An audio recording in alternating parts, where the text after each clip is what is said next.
What if the federal government could rewrite the history told at a national historic site every time a new president took office? That was just attempted in Philadelphia. The President's House site marks the location of the first presidential residence where George Washington lived. The National Park Service removed 34 panels and shut down video exhibits explaining the lives of the enslaved men and women he held there. The Park Service said it acted in response to President Trump's March 2025 executive order titled Restoring Truth and Sanity to American History. That order directs federal agencies to ensure historic sites don't contain content that, quote, inappropriately disparages Americans past or living, end of quote, and instead emphasize national achievement. After the panels were removed, the city of Philadelphia sued. Recently, U.S. District Judge Cynthia Roof, appointed by President George W. Bush, ordered the exhibits restored. The case isn't really about what history can be taught about George Washington.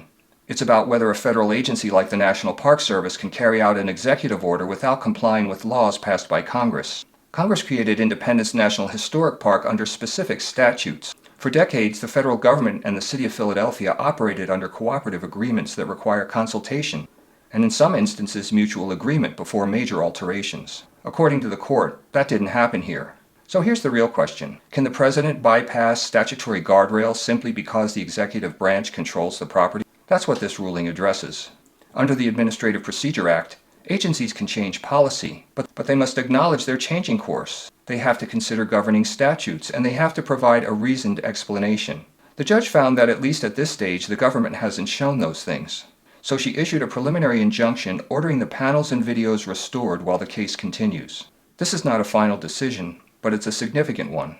The judge's opinion opens with a quotation from George Orwell's 1984 about history being scraped clean and rewritten. Judges don't begin opinions that way casually. It reflects that the court viewed the removal not as a routine editing, but as an attempt to alter history presented to the public. But the ruling itself isn't literary. It's grounded in administrative law. The court didn't decide what history must say. It decided that executive agencies must operate within the legal framework Congress created. And whatever one thinks about the underlying executive order, this decision reflects something fundamental: an independent judiciary reviewing presidential action and enforcing the limits Congress established. That's how our constitutional system is designed to function.